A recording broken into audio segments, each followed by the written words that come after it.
I love Yu-Gi-Oh! The Sacred Cards. I've done 2 videos on this game and its sequel, getting all the retro achievements in each of them. But I still haven't had enough of these games, and you guys really enjoyed those videos, so today we're going to be doing something a little bit different. I'll be attempting to complete the entire game only using the starter deck. The rules of this challenge are very simple. We have to beat the game and we can only use the 40 cards that we start out with. We will not be modifying this deck in any way. We're not gonna remove some cards and then add in 3 copies of the more useful ones, for example. Just the original deck as it is, fresh out of the box with our crappy paper playmat in all of its glory. And Yugi's grandpa's deck might not have any pathetic cards, but our starting deck definitely does. But let's go over the deck and see what we're working with. The deck is filled mostly with cheap and weak monsters that don't do anything special. The only good thing, which is the thing that makes this challenge even possible, is the fact that we have a nice variety of different monster types.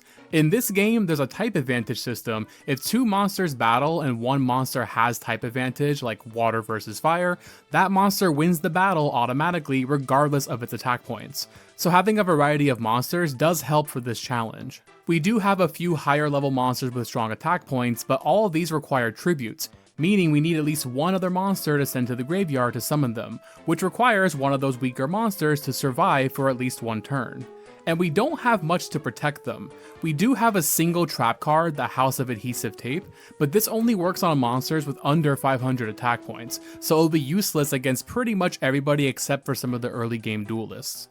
We do have some MVPs who are going to be crucial to this challenge. Doron is a 900 attack point monster whose effect lets him create a copy of himself, letting us summon 2 monsters in one turn. Witch's Apprentice can power up all dark monsters, including herself, by 500 points, so that can help deal with some stronger monsters. Pot of Greed and Dark Hole are of course staples in Yu-Gi-Oh! And we do get those in this starting deck. And our last effect monster is Skullangel, who lets us draw a card from the deck. And finally, we have a single ritual spell card which lets us summon Mask of Shine and Dark, if we have a Mask of Darkness as well as 2 tributes. So that's one more strong monster we have access to. And that's our deck. That's what we'll be using throughout this challenge. It seems impossible, but with the heart of the cards, you might just be surprised what we can pull off. If you're new to the channel, my name's Nostalgic Juice. I play tons of classic nostalgic games, so if you like this sort of thing, then make sure you subscribe because I'm uploading a video every single week. With that said, let's jump into the video.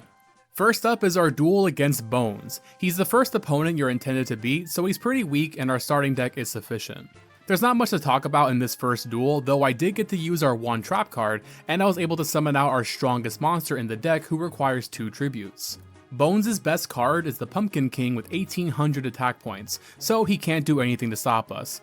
And just to add insult to injury, I made sure to deal the final blow with Bone Mouse, getting us our first locator card. The nice thing about this challenge is we don't have to worry about our duelist level since we're not upgrading the deck. So we can skip all the optional NPC duels and grinding and go straight to the main duelists. Next we have Esparoba. We are required to beat his 2 brothers first, but they're not much stronger than your typical early game NPC, so again the starting deck is enough to deal with them. Esparoba isn't really too difficult either, since we're still in the early game, we're intended to be able to beat these guys with the starting deck. Espa's biggest threat is Jinzo, who's stronger than any monster we have, but it does need a tribute to summon, so we just have to make sure he doesn't get that chance and we easily defeat him. Next up we have to duel against Rex Raptor. Rex is just a little bit harder because he's the first duelist to use a field spell which gives a buff to his monsters, but a lot of his monsters still come in at under 900 attack points, and like Espa, as long as we don't let him get any tribute summons off, we're fine. The duels do get a lot harder later in the game though, trust me, our easy winning streak won't last long. Next we have to head to the card shop, not to buy cards, but to duel against the shopkeeper, who turns out to be a ghoul named Arcana. The ghouls are here to hunt down rare cards, but Arcana is wasting his time because this deck does not have any rare cards. He uses a burn deck, meaning he tries to win off dealing damage via card effects, but in this game that's not really a thing. I mean, there are burn damage cards, but they're so nerfed in this game compared to the real cards. On the opposite end of that spectrum, life point gain cards are super buffed for some reason. Because Arcana spends all of his time summoning weak burn effect monsters, I was able to get out my high level monsters and that was enough to defeat him. Now we have access to the park, and here we meet Weevil Underwood, but to get the honor of dueling him, we have to defeat his 3 lackeys. They're a bit harder than the NPCs we've faced so far, but nothing our starting deck can't reasonably handle. They have a monster called Parasite, which infects monsters and turns them basically into a 500 attack point monster, so they do have an out to our strong high level monsters, but thankfully that didn't happen in any of the duels. Honestly, the hardest thing here was actually walking up to Weevil to challenge him, like, come on, get in there! Now, if you guys watched my last Sacred Cards video, you know how this duel against Weevil went down. Thanks to the type advantage system, our Flame Viper, who is a fire type, has advantage over Weevil's entire deck, meaning we can take out all of his monsters and chip away at his life points. But what I should have done here instead is deck him out like I did last time, because he actually does have a single water type monster in his deck, which I didn't know at the time, but he never drew it, so it didn't matter. And even if he did, Flame Viper isn't our only fire type monster, he's just the cutest, so I would have been really sad if he got destroyed, but we would have still won. After Weevil, we unlock a new area, but first we head back to Domino's where Bones has been chased out of the cemetery by another ghoul. I can't remember if this duel was required or not, but I like Bones, so of course I'm gonna help him out. And it's not like this guy's hard anyway, he uses an Exodia deck, but he summons the pieces because he doesn't have any idea how Exodia works. Fun fact though, he does use 3 copies of each piece, which is not only against the rules, but this actually makes the deck worse because the pieces on their own don't do anything, so they're just dead cards until you have all 5 of them. Another duelist that I know we don't have to duel is My Valentine, but come on, I'm not gonna pass up an opportunity to duel My Valentine. And thank the Egyptian gods, she is optional because she is so much harder than anybody we faced so far. I did my best and I managed to get some high level monsters out, but then she summons her Cyber Harpy lady, and with 2100 attack points, I have nothing that can beat it. Not even Flame Viper can save me now. And just to flex on us, she goes and upgrades her monster and wipes the floor with us. Our first loss of the run, but thankfully she's optional so we don't have to beat her to win the game. The next opponent we do need to defeat is Strings, and we have to be careful because this guy has Slifer the Sky Dragon in his deck. One of the 3 Egyptian god cards who we have absolutely no way of defeating. But to summon it, he needs 3 tributes, so we have to make sure he doesn't get those. He got the upper hand on me for a minute, but then I got a chance to pull off this really cheesy move. Unlike the real card game where things have to happen in specific phases, Sacred Cards lets you play monsters, attack, and even activate card effects in any order that you want. So for example, we can tribute a monster, activate Dark Hole to clear the field, and then summon our higher level monster in that order. As long as it's all done on the same turn, this is 100% fair game, and not many people know about this. Little tricks like this will definitely come in handy throughout this challenge. With that big brain play, I managed to take back control and win the duel. Next we have access to the aquarium where we have to defeat every NPC here to challenge Mako Tsunami. And this is where our easy win streak comes to an abrupt end because this was a huge roadblock for this challenge. All these NPCs use a field spell which boosts their water monsters, and nearly every one of the monsters they summon is over 900 attack points, which is stronger than our best low level monsters. So now we need the high level monsters to win, but the problem is keeping the weak monsters alive long enough to do that. Our one trap card, House of Adhesive Tape, is now useless because all of the monsters are well above 500 attack points. To make things worse, type advantage is not in our favor here as we only have one thunder type monster in the deck, which is what beats water, and this monster requires a tribute, so again, we're gonna struggle just getting him summoned anyway. We do have a few water type monsters that also get a buff from the field spell, but they're still too weak to make a difference. I was getting absolutely destroyed in these duels, and these are just random mid-game NPCs. There's no way I'm gonna lose this challenge here to Takashi of all people. Looking through the deck, I can come up with theories as to how to win. I just have to draw the right cards right when I need them. But I'm not an anime protagonist. I can't just use a magical Egyptian artifact to manipulate the odds in my favor so I can draw what I need exactly when I need it. Or can I? In order to overcome this challenge, I needed to do some digging into how the game works, not just with the strategies, but literally how the game functions. And I learned something that will give us the edge that we need to win. And it all has to do with how this game handles RNG, which stands for Random Numbers Generator. It's basically how computers simulate luck. Your deck has 40 cards, and I want you to picture it as if each card has its own slot. The card slot is not the card itself, but just its position in the deck. So if we were to remove a card, all the other cards will move over one slot, and then the new card that we put back in the deck will go into the now empty slot 1. This is what's going on behind the scenes each time we modify the deck. And this is important because when we start a duel, the game's picking 5 random card slots as our starting hand, and then picks 35 other card slots at random to be the order they appear in the deck. So if we could somehow predict which card slots the game's going to be choosing as our starting hand, then what we can do is remove cards from the deck and then put them back to reorder the deck and basically stack the cards in our favor. We're still following the rules of our challenge, we're not changing the actual cards themselves, it's still the same 40 cards that we start the game with, but we're just rearranging them. Now we just need a way to predict what card slots are going to be in our starting hand, and we can achieve this by using the power of my Millennium save states. All I have to do is save state before a duel, then challenge the opponent, make a note of what cards are in my starting hand and maybe the first card or two that I draw after, then I check which card slots those cards are in, then reorder the cards in my deck and manipulate it so that the cards I want are in those card slots. It's a very tricky process and requires a lot of careful note taking because it's extremely easy to make a mistake somewhere if you don't do it all perfectly. But the sheer joy I felt when I challenged this guy and got the cards I needed to win was amazing. I really felt like an anime antagonist just screwing the rules and using magic to win. I used Dark Hole to take out his monster, then summoned Doron and used his duplication effect to create a copy. Next turn he destroys one of them, but the other one survives, so I contribute it on the next turn to summon Morphine. I probably should have gone with Thunder Snail for the type advantage, but regardless, with a strong monster like Morphine, I was able to chip away at his life points. The rest of the duel is pretty much me destroying their monsters with Morphine and then chipping away at their life points with the weaker monster. Not the fastest way to get a win, but the fact that I can even pull this stunt off is nothing short of a miracle. Some people might consider this cheating as far as our challenge is concerned, but I would argue it is still 100% possible to get these optimal starting hands simply by random chance.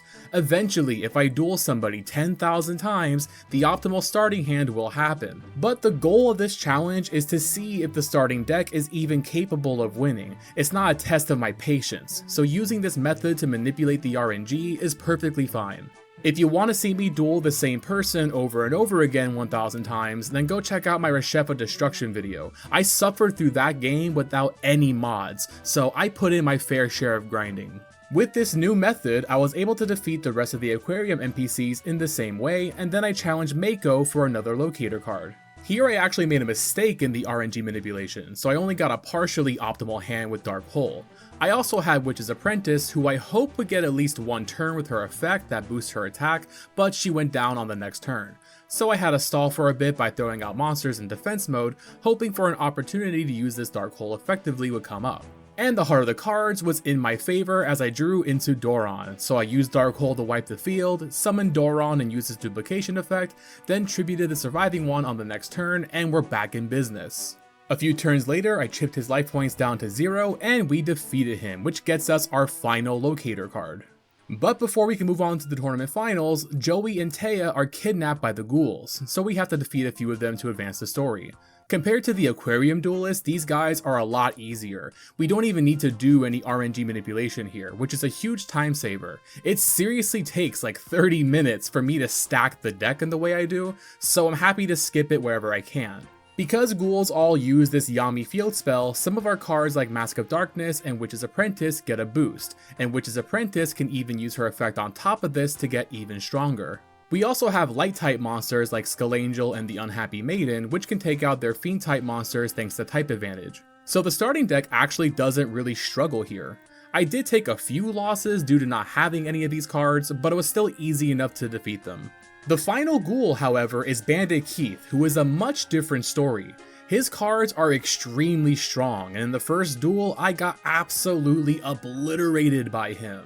But the next duel was actually pretty insane. I didn't do any RNG manipulation because I wanted to study his cards a bit to figure out what hand I should be going for, but somehow I stumbled into a win against him. The duel starts and I throw out a random weak monster in defense mode and end my turn. He destroys it on his next turn and then sets 3 cards face down. I throw another monster in defense and the next turn he kills it and attacks me directly with his other monster. The same thing happens on the next turn, but this time he attacks me directly twice. I noticed most of his monsters are fiend types, so I used Dark Hole to clear the board and then threw down Unhappy Maiden in defense mode. Next turn he attacks her, but because he used another fiend type monster, she wins the battle thanks to type advantage. That allowed me to tribute her on my turn to summon Saber Slasher. When I attacked, he activated a trap card which blocks the attack but doesn't destroy the monster, so I'm still good. He puts a monster in defense mode, which I destroyed with Saber Slasher, then I hit him directly with Mask of Darkness, who gets a buff from his field spell. He destroys Mask of Darkness on the next turn, but then I drew Duel, so I summoned it and used his duplication effect, then destroyed his monster with Saber Slasher. On the next turn, he doesn't summon any monsters, which is when I realized I actually have a shot at winning here. I tributed my 2 Dorons for the last warrior, and it was looking really good. He does have some more trap cards to slow me down, but nothing to stop me. After a few more turns, I was able to defeat Bandit Keith on my second try with the starter deck and no RNG manipulation. That is actually so embarrassing for him. I cannot believe I pulled this one off. In order to save Joey and Taya, we have to track down Kaiba so we can use the GPS in the duel disc to track him down. So to find his whereabouts, we need to defeat Roland at Kaiba Corp. Fun fact about this guy, he actually has the 5-headed dragon in his deck. Kaiba must be paying this guy really well to be able to afford cards like this. The duel went pretty well, up until he summoned a monster with enough defense points to prevent me from attacking over it, but eventually I got out a Saber Slasher and from there it was smooth sailing. He tells us that Mokuba should know where his brother is, so we head out to go find him. He's at the building, being chased by a couple of ghouls, so we chase him up to the roof where we have to duel one of them.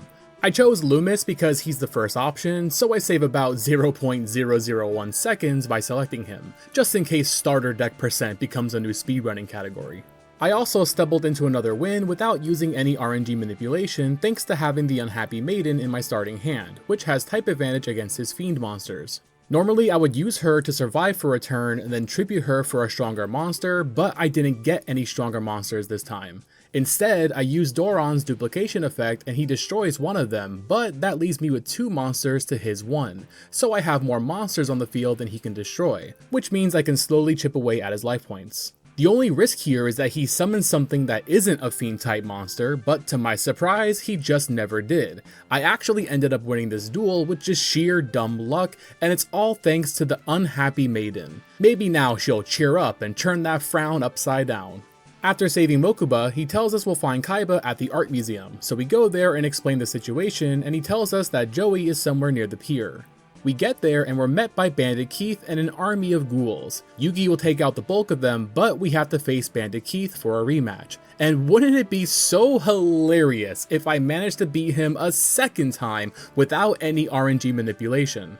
I had a starting hand that potentially could have worked. I summoned Skull Angel and used his effect to draw a card, which in hindsight was a mistake. If I played it face down instead, he might have attacked it with the fiend type monster. So he destroys it on his next turn, and for the next few turns I'm playing cards in defense mode and trying to stall until I get something I can use. But things were not looking good for me as he summoned a Barrel Dragon.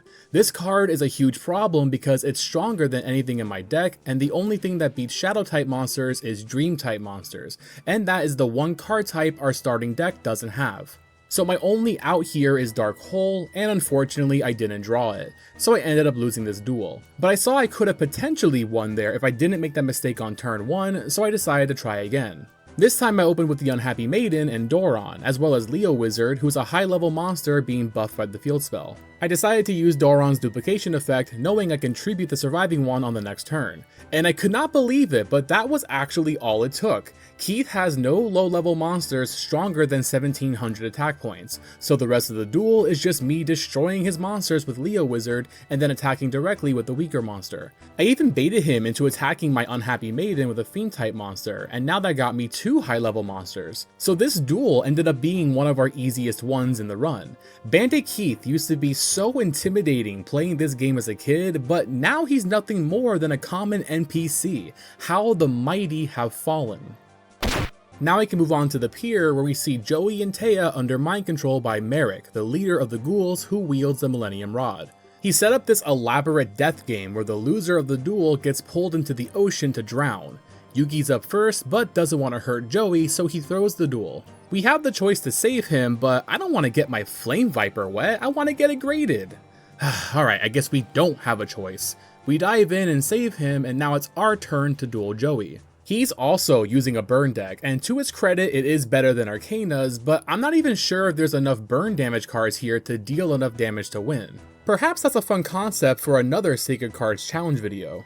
I thought this duel was starting great. He activates 3 spell cards and then summons a weak fire type monster, which I destroyed with my Frog the Jam, who's a water type. He only has 1 card in his hand now, so I hope this would be an easy win, but his next monster is stronger than any of mine, and once he got out Flame Swordsman, I couldn't come back from it. Joey's a bit of a weird duelist because he has a mix of strong and weak monsters in addition to the burn cards, so it was hard to tell if I was gonna have to do some RNG manipulation to beat him. I decided to try again to see if we can get lucky, and I got a great opening hand. I started with Skullangel and used this effect since I know he's not running any Fiend type monsters. Then I set my Dark Hole to make room in my hand for the 2 new cards I drew with Pot of Greed. Before ending my turn, I discarded a card so I can draw a new card on the next turn, which is another thing you can do in this game.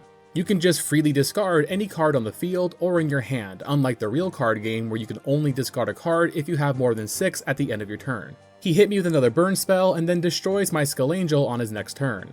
I summon Mask of Darkness, who's boosted by the field spell, and destroy his monster, and he returns the favor on his next turn.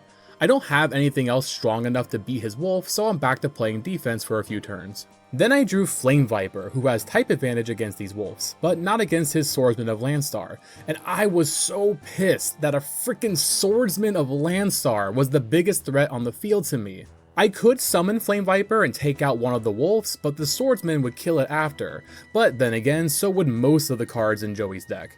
I was down to under 4,000 life points, so I was worried that I wasn't going to survive another turn if he summoned out something stronger, so I decided to take a risk and Dark Hole his field, then set down Flame Viper, hoping he would summon another forest type monster. He didn't and destroyed my Flame Viper on the next turn, but his new monster is at least weak enough that I can destroy it on my next turn. And we got super lucky on his next turn because he doesn't have a monster that can destroy mine. So it survives and we contribute it for a Morphine. And with 2,000 attack points thanks to the field spell, that's enough to carry us to the win. Joey does nothing for the rest of the duel except put monsters in defense mode, and we're able to defeat him. Merik tries to get Joey to jump into the ocean, but he uses the power of his Millennium Plot Armor to break free of the mind control, which is great for him, but it's never really explained how Taya managed to break free. But regardless, the gang's all back together, and now we can move on to the tournament finals. Well, almost. Joey spent all of his time at the arcade, so now we have to wait for him to get his last locator card. In the meantime, we head to the art gallery where we meet Ishizu, Merik's younger sister who wants to help us put a stop to his plans. She drops some lore on us, explaining the origins of the card game and how monsters used to be real and sorcerers would do battle with them. But before she tells us more, we have to defeat her in a duel. And this was the hardest challenge we've faced so far, because we're not just facing Ishizu here. We also have another duel coming up, and we don't get a break between them. So even if we use RNG manipulation, it would only work for the first duel. But it gets worse. I don't know what it was about this duel, but I could just not figure out why I wasn't able to get the RNG manipulation to work here. I think it has something to do with when the game is randomizing the deck order. It doesn't just happen when you start a duel. The game is constantly randomizing in the background as you move around the hub world. Basically every time a character on screen moves, the RNG is being re-randomized. So I think me having to walk to the art gallery is what's causing the issues. Maybe a speedrunner in the comments can shed some light on this, because speedrunners actually manipulate the RNG way more than I do. They go as far as to memorize specific movements to ensure the correct RNG for multiple duels at once. But I am not a speedrunner, I am just a YouTuber, so I decided to brute force it 1,000 times until the stars aligned and I got the perfect run. I try to get Mask of Darkness and Witch's Apprentice in my starting hand since they're both dark types, which are strong against Ishizu since her deck is mostly light type monsters. I did get Witch's Apprentice, but I'm not sure if that was a successful manipulation or just dumb luck, but I didn't get Dark Hole or any high level monsters. I decided to play it out to see where it goes, and I start the duel with Skellangel's draw effect, hoping to get a follow-up play for Witch's Apprentice. Ishizu destroys it on the next turn, and on my turn I summoned Witch's Apprentice. I didn't bother using her effect as I didn't want Ishizu to get more monsters than me in case I needed to win by chipping her down with weak monsters like I've done several times in this challenge. Besides, even with the attack buff, Witch's Apprentice would still be destroyed by any of Ishizu's non-light monsters, so it makes no difference. I continue to chip away with weak monsters, but there was an issue with this strategy. Ishizu's monsters are more powerful, so now she's actually chipping away my life points by destroying them, faster than I'm damaging her by attacking directly. Even if that wasn't the case, she eventually summoned a non-light monster, so we have to switch things up anyway. So I tributed Witch's Apprentice and summoned Bolt Escargot. This is risky because she does have a few monsters that match his attack points, and the AI in this game will ram into monsters and destroy them both if it means they can get an advantage. So I have to try to beat her before she summons one of those monsters. Unfortunately, all I can do is continue to chip away slowly at her life points, and I was still not winning the race here. I needed to get some kind of card advantage and quick, otherwise she would finish me off first. Thankfully, we drew into our Mask of Darkness, our second dark type monster, and now that we have a weaker monster capable of clearing the field, we can start attacking directly with our stronger monster. It was a close call, but just in time we managed to turn things around and got the win. But we're only halfway there, we still have another duel to win. Ishizu explains the story of the Egyptian god cards and how Merik's plan is to assemble them all, which will make him the strongest kid on the playground. She says she'll give us our own god card to stop him, but first we have to defeat Kaiba in a duel to prove that we're the stronger duelist. Our starting hand was not the best, but I got Dark Hole and a high level monster. So there's potential here, but it was gonna be a very difficult duel. I started with Skull Angel to draw another card, and he destroys it on the next turn. I go on defense for a few turns, and Kaiba drops a Blue Eyes White Dragon. It was really tempting to Dark Hole it, but I have no follow-up play, so I continue to go on defense, and unfortunately had to sacrifice Flame Viper in that process. Kaiba got me down all the way to 300 life points, so it was now or never. I used Dark Hole to wipe the field, and then summoned Witch's Apprentice and used her effect to buff her attack points. And I prayed to the Egyptian god cards that would be enough to let her survive at least one turn, but it wasn't. He destroys her, and now I'm down to a mere 150 life points left. But I am not giving up. I believe in the heart of the cards, and my faith will not be broken just because we're behind by about 7,900 life points. I drew Unhappy Maiden and came up with a plan. If I put her in defense mode and he attacks her with that monster, it'll be destroyed because she has the type advantage, so that will buy me at least one more turn. And that's exactly how it played out. And of all the cards in his deck that he could have summoned, he summoned Sagi the Dark Clown. A small glimmer of hope as I might actually be able to destroy this monster. And next turn we drew Mask of Darkness. With 300 more attack points, we are finally able to get some damage on the board. And this was the moment the entire duel turned around. Words cannot express the rush of relief that went through my body when on his next turn, he summons a monster in face down defense position. That can only mean the monster he summoned is either too weak or it has the weak type. But that wave of relief soon turned into absolute panic as I realized I essentially have a coin flip that will decide the outcome of this duel. That face down monster is either another Sagi the Dark Clown or it's Fairy Dragon. If it's Sagi, the correct monster here to summon is Morphine, as it'll have enough attack points to get over it. But if it's a Fairy Dragon, I would have to summon Bolt Escargot as Morphine would die to type advantage against Fairy Dragon. I weighed the options and decided Bolt Escargot was the safer play, as if it attacks into a Sagi, I would still be left with 50 life points, and thankfully that was the correct decision. This was a huge turning point for the duel, but we're not out of the woods yet. Kaiba still has 3 copies of the Wicked Worm Beast in his deck, which has type advantage against our snail, so we're still at risk of losing. And I can't even chip away his life points with weak monsters because I only have 150 life points left, so I'm 1 attack away from losing. So instead, I have to throw out monsters in defense mode to bait out attacks, then attack his monsters with Bolt Escargot for small amounts of damage. This is not at all optimal. I don't think I could have won this way because it's only a matter of time before he draws the out to my Thunder type monster. I was even counting the Fairy Dragons and planned to tribute Bolt Escargot as soon as all 3 of those were out of his deck, since that's his only low level light monster. But thankfully on one of his turns, Kaiba doesn't set a monster out, meaning he has none in his hand. With that, I was able to tribute another monster and get a second attacker out.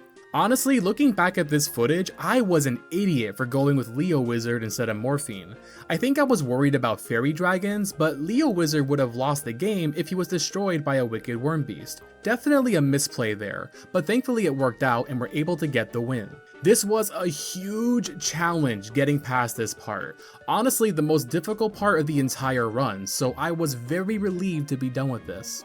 Ishizu gives us Obelisk the Tormentor as promised, but we're doing a starting deck challenge here. And since the card shop won't even buy it from us, I guess we'll just use it as a bookmark or something. And now it's time for the tournament finals. We're just 3 duels away from beating the game and completing the challenge. And we get a preview of Yugi's Egyptian God card as he takes out Bakura in the semifinals. Our first duel is against Odion, who's posing as Merik. Odion's considered to be one of the hardest duels in the game, and honestly I agree. His field spell is the same as the one Rex used, but he puts it to much better use. His monsters are stronger than anything we've faced so far. Even some of his low level monsters can take out our high level monsters thanks to the field spell, and the several equip spells that he powers them up with. If he has a monster to tribute, he'll summon Mystical Beast Circuit, which absorbs one of our monsters. Which, you know, our monsters are weak, so that doesn't really power him up much, but that's still a way for him to clear our field. Even if he doesn't have a tribute, there's a chance he drops Relinquished, which does the same thing but requires no tribute. He even uses cards like Stop Defense, which counters our stall strategy, and if we somehow do manage to get on the offensive, he has a Widespread Ruin in his deck, which destroys attacking monsters. And we have no trap removal cards in the deck. And of course, we can't forget about his Egyptian God card, the Winged Dragon of Ra, which is the strongest of them all. Its effect is it hits us for burn damage equal to the amount of life points Odion has left minus 1 life point. Probably the only viable burn card in the game, to be honest. His deck consists of mainly earth and water type monsters, which is actually the worst combination for us, as we have a total of 3 monsters in this deck who beat that. 2 copies of Little Chimera, a wind type monster, and then Bolt Escargot, who needs a tribute to even be summoned. It's as if his deck is specifically designed to counter our starting deck. So needless to say, this duel took several tries. I tried brute forcing it like I've done for most of this run, but that was just not happening. RNG manipulation is a must here. The duel starts and I was successfully able to manipulate our entire hand, making sure to give me a little Chimera to deal with the earth monsters, Doron and Dark Hole, Pot of Greed to draw 2 more cards, and I went with Sandstone for my high level monster since he gets a buff from the field spell. You might be wondering why didn't I go for Bolt Escargot, and the answer is I did. Not only did I stack my starting hand, but I also stacked the first 2 cards of my deck so I can draw them with Pot of Greed after I do the Doron Dark Hole strategy. I tributed the surviving Doron for a Sandstone and destroyed his monster. On his next turn, all he did was play a card face down, and I need to make sure I attack with my weakest monster first, just to make sure it's not that trap card. In Sacred Cards, trap cards trigger automatically, so you'll have to use it on whatever the first monster that attacks is, so we can bait it out on a weaker monster. Next turn I destroy his monster with Sandstone and then attack him with Abyss Flower. He destroys a flower on his next turn and I realize I was not gonna win this way. Because he went a turn without summoning anything, I know he doesn't have many monsters in hand, so I decided to take a chance and attack with my little Chimera instead, giving me a chance to hit him directly with Sandstone. Next turn he puts another monster in defense, and I know that means it has to be another earth type, so I get another direct attack in, and I even get a little bit of extra damage with a weaker monster. He gets a non-earth monster next turn and takes out my little Chimera, but he was too late. I tributed my other weak monster for a Saber Slasher and destroyed his monster with Sandstone and attacked for game. Another extremely difficult duel is now completed. I feel like I'm not really emphasizing how hard these duels are. You guys are seeing the edited final product showing off the wins, but I have hours and hours of footage of countless failed attempts here. Even with successful RNG manipulation, I was still losing duels. I not only needed the best starting hand, but now I also need Odion to not have certain cards either, and I can't manipulate what cards he gets. So hopefully that helps you guys understand the pain that I'm going through. Next up we get a break as we get to watch Joey take on the real Merik, who threatens to send Joey to the Shadow Realm. What is this, the 4Kids dub or something? Kaiba takes on Mai in the next round, and finally we get a duel between 2 normal people without somebody having to die when they lose. Our next duel is against Yugi, which is honestly a little bit of a relief for us. I mean, he's still a challenge, don't get me wrong, but he's easier than the last few duels for sure. His deck frankly is just not very good. He runs a total of 14 high level monsters that require tributes, which leads to him having bad hands more often than others. He runs the 5 Exodia pieces, but will still summon them to the field, so they're just useless. And he uses 2 ritual spells which require specific tributes, so it's highly unlikely he'll ever get to use those. His field spell isn't super useful for him either. Most of his low level monsters are either unaffected or they're still pretty weak even with the buff it provides. It's great for his high level monsters, but if he's summoning those, he's already winning anyway, so we don't have to really worry about it. As for type advantage, he has a good variety of monsters, so there's not one optimal type for us to use.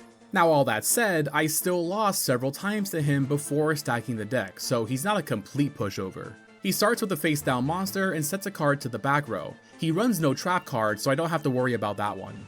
I start with the face down monster instead of going right into Doron because I know he doesn't have many low level monsters, so I want to try to maximize the damage I can do with Dark Hole. So I stalled for a few turns with defense mode monsters.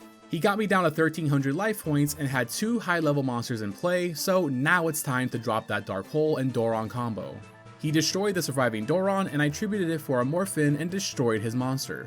He plays a defense mode monster and I follow up with Witch's Apprentice, who gets a double buff thanks to the field spell and her effect. Then I took out his monster with Morphin and he goes into defense mode once again. And then I threw out Unhappy Maiden in defense mode, which ends up being the funniest thing I've done because she survives the next battle, not because of type advantage, but because Yugi attacked her with Big Shield Gardna.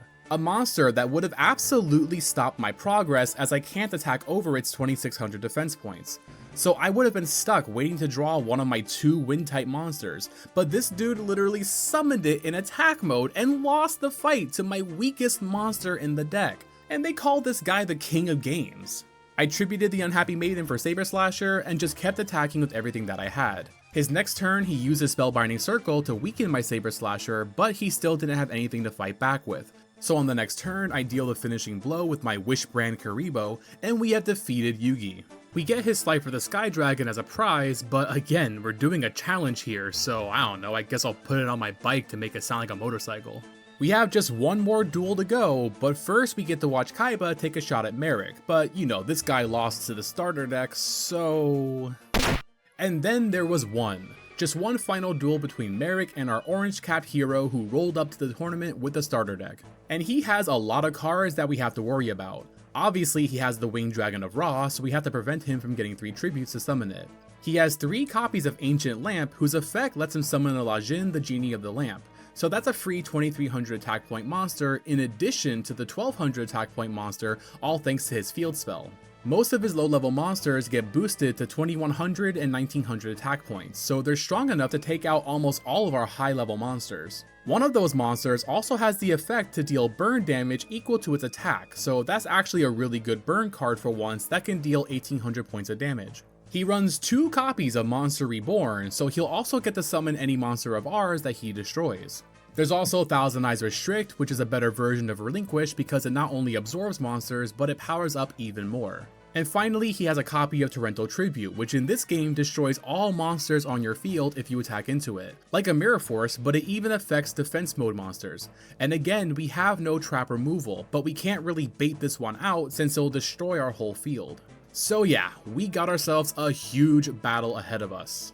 And this time I realized our previous strategies really don't work here. I first went for the usual starting hand, but instead of opening with Doron and Dark Hole, I set down Skullangel since he uses mostly Fiend type monsters, so I know it has a good chance to survive. Then I tributed it for a Morphin who's boosted by the field spell, and things seemed to go great at first, but then he Monster Reborned my Skullangel, took out my Morphin thanks to the type advantage, then used a second Monster Reborn to summon it back to his side of the field, on top of the almost 2100 attack point monster he already summoned for free. Literally one blink and all of a sudden I'm getting destroyed. I even reloaded that save state to try to play that exact same duel out differently. This time I used Doron first so I can tribute it next turn and prevent him from using Monster Reborn on Skullangel. But this time he summons an even stronger monster with 2300 attack points. He destroys one, Monster Reborns it, and then rams it into the other one. Then Monster Reborns that Doron, and once again, one blink and I'm just getting obliterated. I used Dark Hole to clear the field, then set that Skullangel hoping it would survive due to type advantage, and it did, so I was actually able to bounce back from all this for all of one turn, because on his next turn he uses Ancient Lamp to summon La Jin, and he takes it out again, and I'm right back to being in a bad position. It is very clear I would not be winning this duel with our usual strategies, so I planned out my next RNG manipulation and tried something different. Our starting hand is Skullangel, Dark Hole, Unhappy Maiden, Mask of Darkness, and for the very first time in the run, I'll be trying to use our ritual spell card, Contract of Mask. The plan was to set Skullangel and Unhappy Maiden down in defense mode, first using Dark Hole if he goes first to clear the field. And I'm hoping both these monsters can survive if he attacks into both of them with Fiend types. If they do, I contribute both of them along with Mask of Darkness to activate the ritual. The chances of that happening are pretty low, but it's the only way that I could see pulling this off. Doron definitely won't survive, and you can't tribute them on the turn that you duplicate them, so they weren't very useful here. Thankfully the plan worked, and I was able to summon Mask of Shine and Dark. I never got to activate this ritual spell card during this challenge because getting two monsters to survive so I can tribute them while also having the one copy of Mask of Darkness that I have all at the same time is extremely unlikely. Now we just have to aggressively try to finish him off because he still has a few cards that can beat this card, like his 3 copies of Thousand Eyes Restrict. So I kept the pressure going and we not only got the win, but we dealt the final blow with Bone Mouse, the card we used to win our first duel, now coming full circle to win our last one. And with that final win, we have officially beat Yu-Gi-Oh! The Sacred Cards using just the starter deck. This challenge was so insane, but it was so much fun to do. I love this game, but it is too easy normally. This challenge had me struggling just like I did when playing the game for the first time as a kid. And I had to learn a lot of cool tricks and really plan out some new and unique strategies. I actually think this could be the start of a new series on this channel, trying to beat this game using all kinds of different decks and limitations. Many of you I'm sure have seen John O's Forbidden Memories videos where he beats the game using various different decks. I love these videos, and they were actually what inspired me to try something like this, but for Sacred Cards, which is my favorite Yu-Gi-Oh game. So if you guys want to see more challenge videos like this, let me know down in the comments. It's not my usual type of content, but challenge videos are something I really enjoy watching and want to try making more of. Speaking of my usual content, I did not forget about you Forbidden Memories fans. I am hard at work on that video where I'll be getting all 201 of the retro achievements in that game, but I have a lot more grinding to go and I was hoping that would be today's video, but I just underestimated how long it would take, so I need a little more time on that one. It probably won't be the next video after this, but it will for sure be my next Yu-Gi-Oh video. And that brings us to the end of the video, gamers. I really hope you all enjoyed it. If you're new, once again, I'm uploading a video every single week, so make sure you subscribe if you enjoy Yu-Gi-Oh games and other retro gaming content. We're growing super fast on this channel, and I really appreciate everybody supporting the channel and helping me get to where I am. And I'm excited to continue making videos like this and see where this channel goes. I'm also starting to stream more often, usually on Mondays and Tuesdays over on Twitch, so if you want to catch me live, feel free to follow me over on there. Once again, thank you all so much for watching. I hope you guys enjoyed it, and I'll see you guys on the next video.